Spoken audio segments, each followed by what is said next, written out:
What's up, everybody? Shane here. I got Keegan, I got Dorian.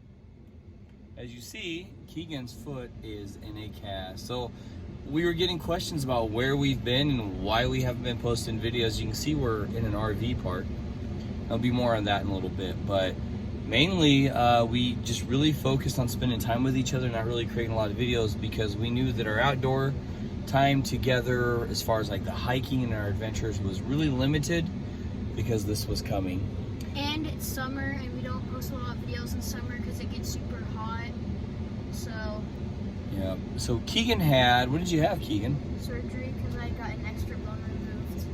Yep, Keegan had an extra bone in his foot.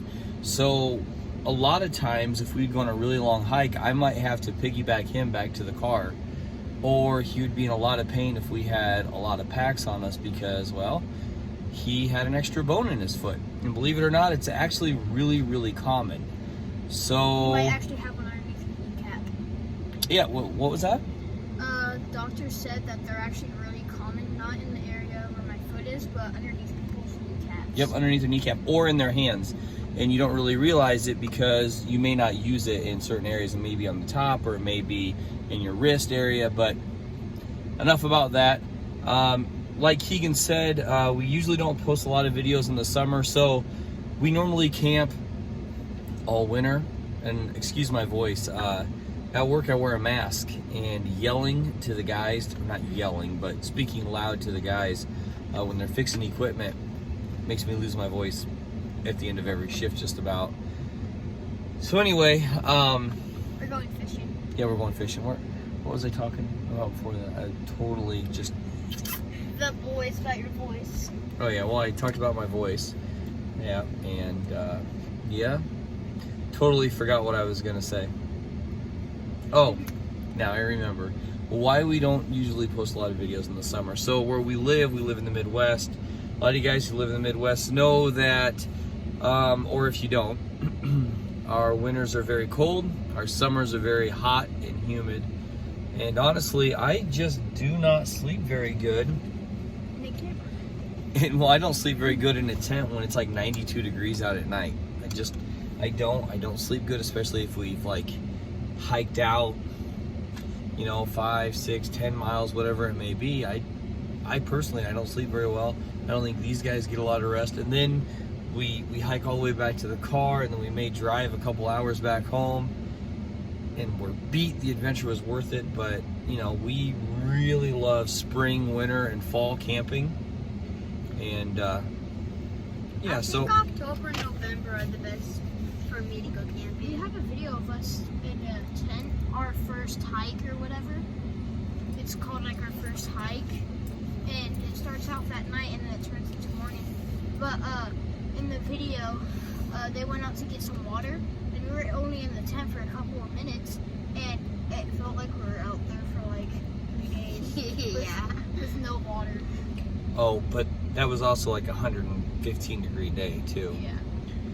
So what we're going to do is we're going down here to the lake, Right in a boat. and we are gonna hop in a canoe and we're gonna do some fishing, so come along with us.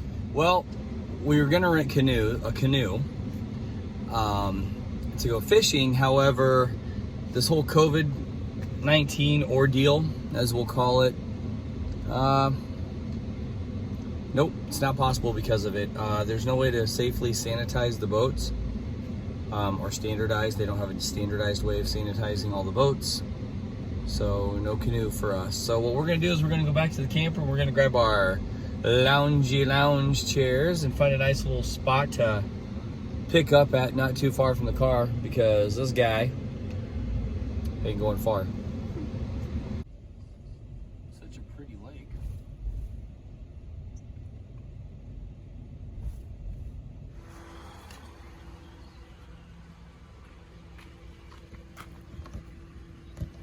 Oh.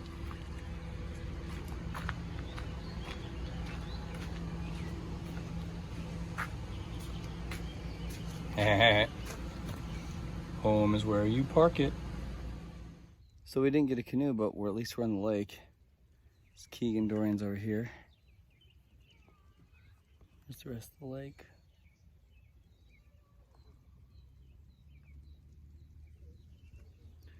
poles in the water and see what we catch. It's nice, but boy is it hot. Wow, it's beautiful out though. Dorian got a big bluegill. Whoa. Good job, Dorian. That's keeping size too. You can keep him. Good job. You pretty happy about that? Yeah. You're gonna cook him up? Yeah. Yeah? Ew. It's disgusting. Keegan's trying his luck standing up on his crutches. He's doing all right. Dorian caught a keeper, so now Keegan needs to get a keeper. There you go. You okay? Get your foot up on your little rest. There you go. Oh, watch out. That was pretty anticlimactic right there, dude. I need to catch something. You are sweaty. You're good, though. Dorian is all about the business right now.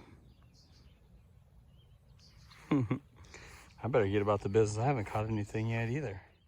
So I got so excited when Dorian caught his fish that I didn't finish tying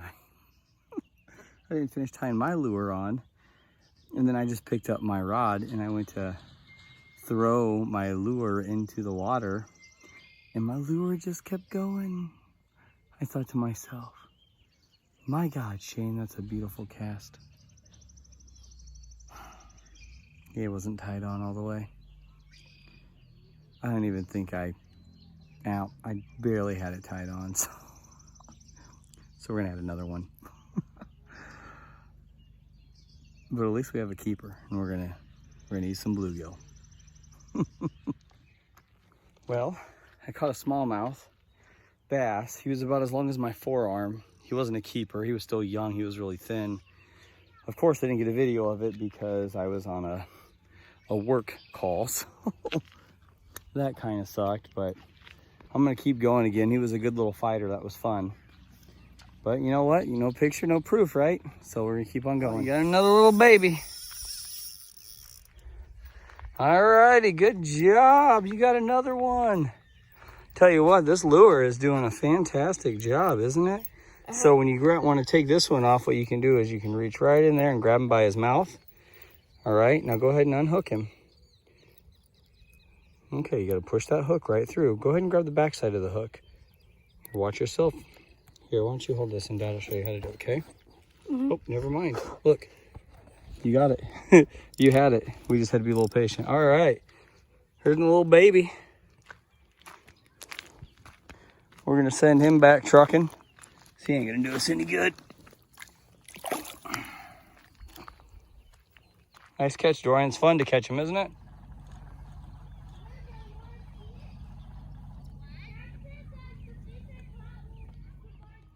Okay, so I had to run back to the camper. My wife got here and our freshwater tank was a little bit low, so I needed to refill it for her so she could do some cooking and all that fun stuff that she wanted to do and do some cleaning up. And in the process of me being gone, the boys caught another fish, and there are some people down here who were nice enough to help them out. So I'm gonna shoot down here and see what kind of fish they got and give them some water too I brought. All right. So there's another little smallmouth tied on their stringer. I got another one. Yep, Dorian got another one. He's like the fish whisperer. They helped us out. Yeah, they did. That was so nice of them. I thanked them a lot because that was helpful. And I had to bring you guys back some water. Here you go, buddy.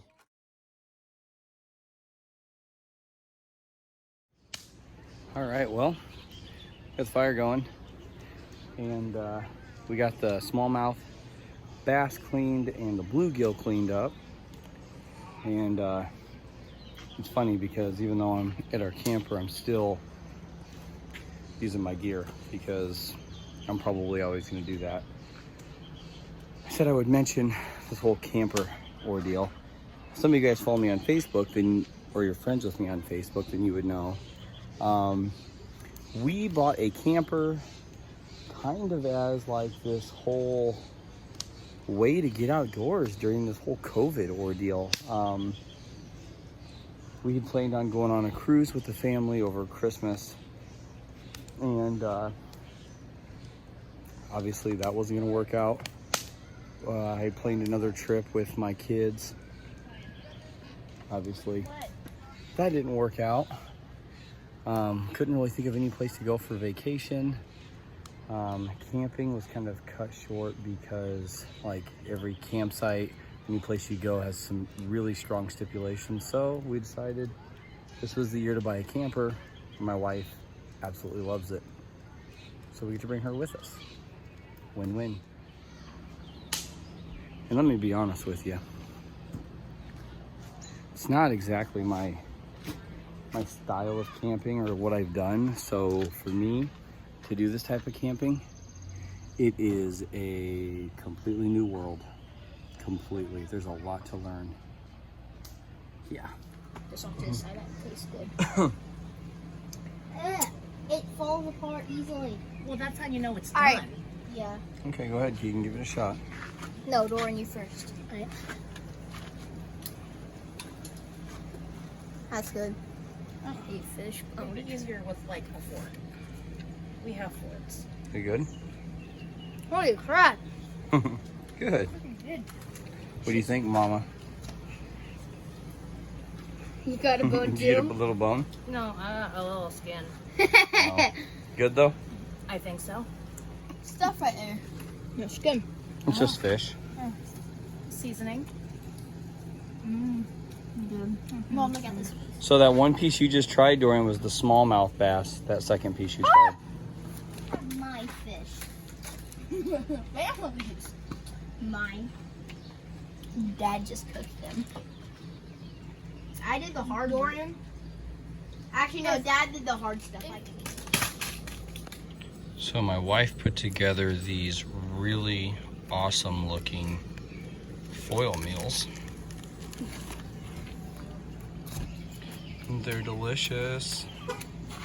We got the fish. And we got the fish over there too, so. Are you gonna put this This on your isn't YouTube camping. channel? This is a 5-star restaurant. Oh, people are gonna know that you're not making your wife up. They've never seen me. I'm Mrs. Coffee.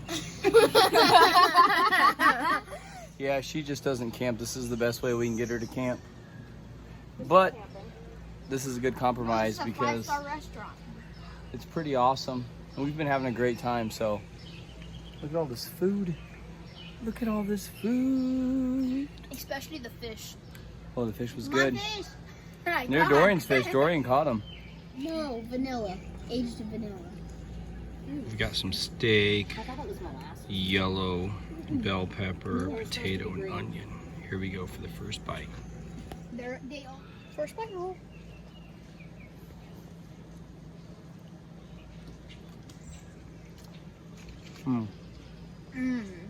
I already ate all my beef. Hold up. Potatoes. Potatoes. So good.